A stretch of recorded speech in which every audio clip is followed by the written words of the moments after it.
Welcome to part 2 of the member reporting outcomes tracking training, in which we're going to discuss the tracking tools that CWS HQ has created for members to be able to track the outputs and the outcomes of the Refugee AmeriCorps initiative. It's important to note that there are additional guidelines provided on when and how to report in the reporting tools themselves. So please be sure to review the tools and their instructions in addition to watching this training. You'll find all the tools discussed in this training in the Refugee AmeriCorps OneDrive folder in the CWS OneDrive.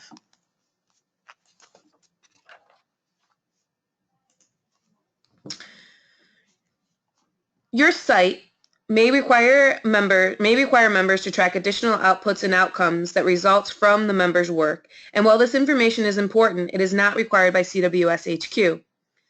Per the Member Service Agreement, members are responsible for tracking the outputs and outcomes as designated by the program. It is important to note that the forms discussed in this training do not replace or diminish any other mandatory forms required by CWS HQ for other programs.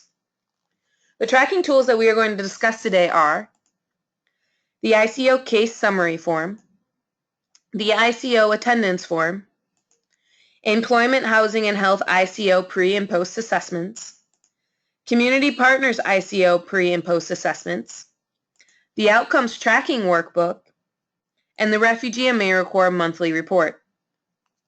We're going to walk through each form, the purpose of the form, when you should use the form, and what happens with the form after it is completed.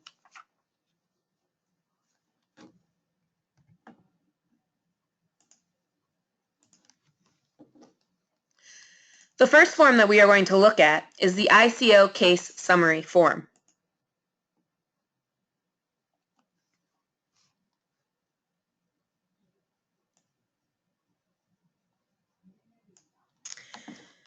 As you can see, the ICO Case Summary Form is a mandatory form that must be completed for any client over the age of 16 who participates in any form of intensive community orientation. The purpose of the ICO Case Summary Form is to track individuals who are enrolled in ICO for their client files. The form tracks the client's participation in all 3 ICO areas. The ICO Case Summary Form should be completed as soon as it is determined that a refugee or client should participate in ICO. The top part of this form serves as the client's enrollment in ICO, while the bottom tracks the type of ICO the client participates in, the number of hours, and other information. Each client, regardless if they are from the same family unit or the same case, must have a completed ICO enrollment form. The ICO Case Summary Form. The ICO Case Summary Form needs to be completed for any client over the age of 16 who participates in intensive community orientation. When this form is completed, it is to be placed in the client's file. CWS HQ, when conducting monitoring visits, expects to see this form for any client who participates in intensive community orientation. If a client participates in more than one area of intensive community orientation, you only need to complete one ICO Case Summary Form for that client.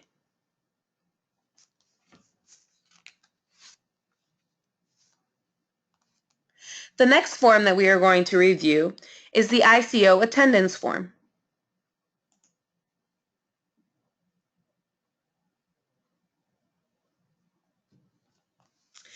The Intensive Community Orientation Attendance Form is the only form that is not mandatory for member use, but is provided as an optional tracking tool to assist you in tracking the clients who participate in ICO. The purpose of the ICO Attendance Form is to track individuals who attend each individual ICO class, which class they attend, and the hours of each class. This form is to assist members in being organized and diligent in tracking clients who participate in their ICO.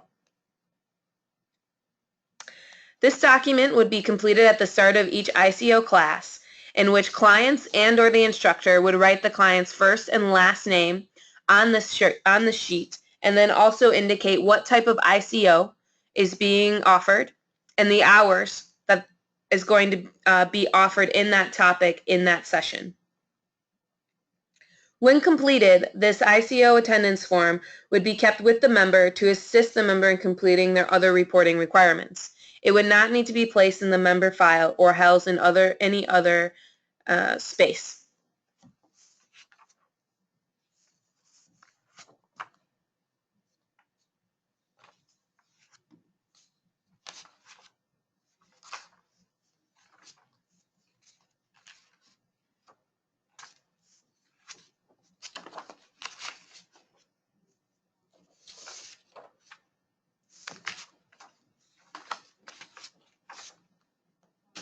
Sorry about that.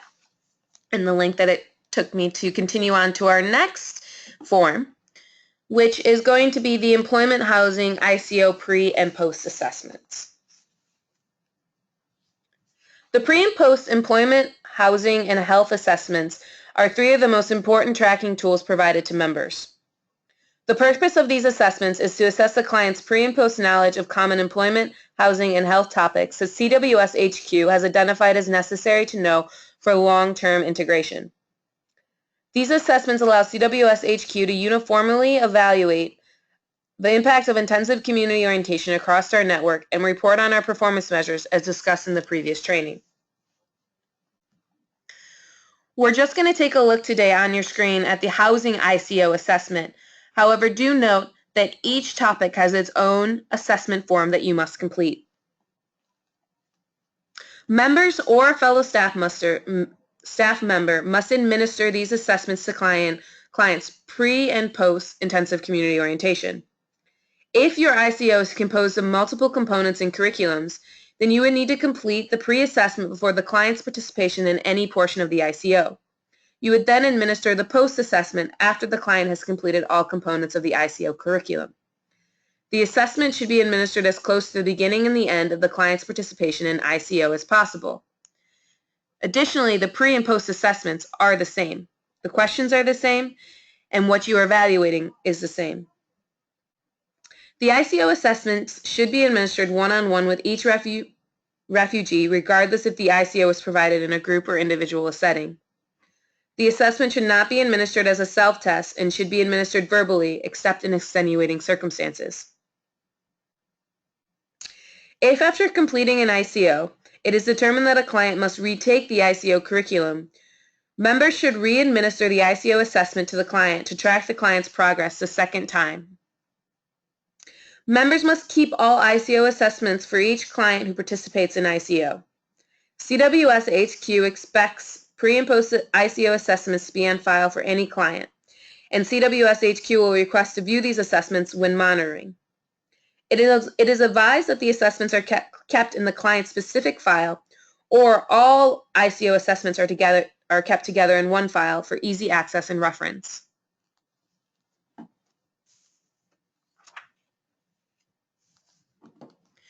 The next form that we are going to review is the Community Partners ICO Assessment.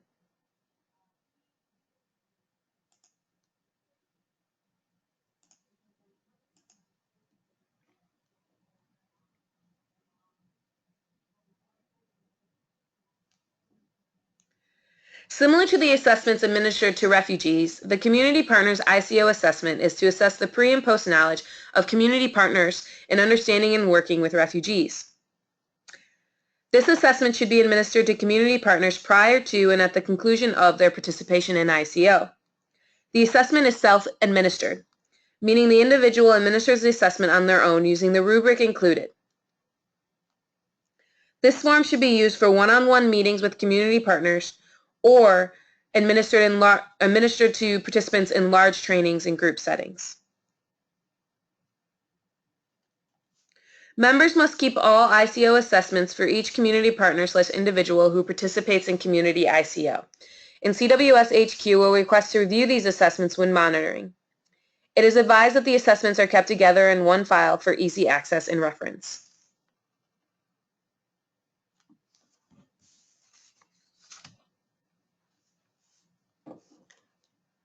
The next tracking tool that we are going to review is called the Outcomes Tracking Workbook.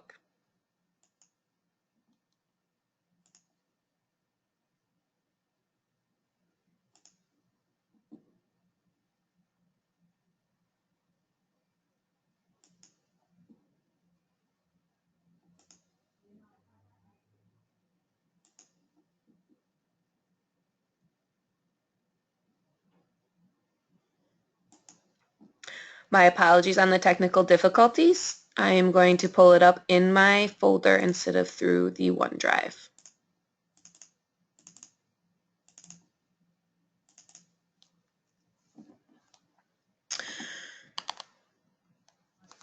Along with the ICO assessments for clients and for the community, the Outcomes Tracking Workbook is one of the most important tracking tools you are required to complete. The Outcomes Tracking Workbook collects and compiles all the data related to clients' enrollment and participation in ICO from beginning to end in a trackable and easy-to-read format. This workbook is to be used throughout the year, and the information collected is tracked via the other tracking reporting tools provided to members. When it is determined a client should be enrolled in ICO, and an ICO case summary form has been completed for that client, the client's information should be immediately entered into the Outcomes Tracking Workbook. By entering the information directly into the workbook, members will be able to evaluate the client's progress in ICO and note any issues with the ICO completion for that client. Additionally, by tracking all participants in ICO, whether or not they have concluded that ICO, and submitting the workbook on a monthly basis to CWSHQ allows the Refugee AmeriCorps Program Specialist to be able to see how many clients are enrolled in ICO, how many have completed ICO, how many still need to complete ICO, and the results of the ICO completed. If a client is required to retake ICO, you will not re-enter that client in the Outcomes Tracking Workbook. Instead, you will indicate in the additional notes section that the client did not demonstrate improved understanding, and it was recommended that the client retake the ICO.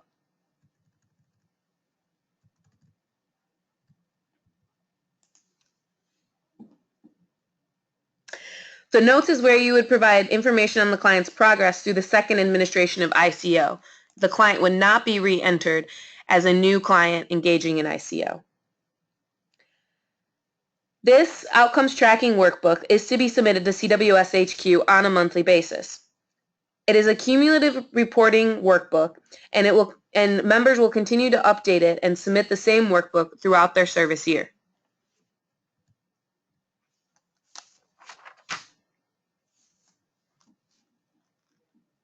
And the last tool that is used to assist in tracking for this program towards the identified performance measures is the Refugee AmeriCorps Monthly Report.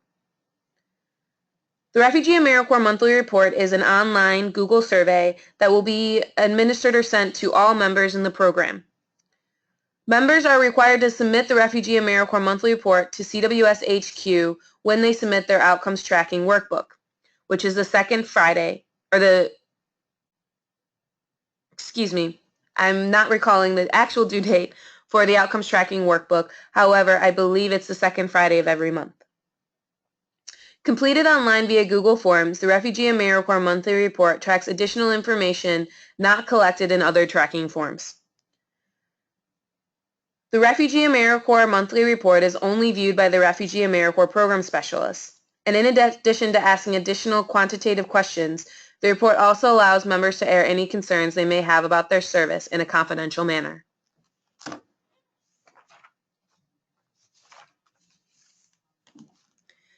We have now reviewed all of the tracking tools. We have now reviewed all of the tracking tools that are provided to members for the Refugee AmeriCorps Initiative. Let's just do a quick review. There's the ICO Case Summary Form. There's the ICO Attendance Form. The Employment, Housing, and Health ICO Pre- and Post Assessments. The Community Partners ICO Pre- and Post Assessments. And the Outcomes Tracking Workbook and the Refugee AmeriCorps Monthly Report.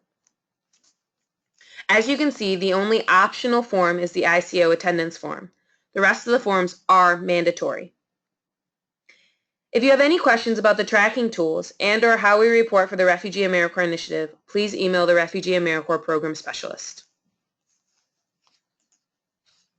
That is the end of this portion of the training today.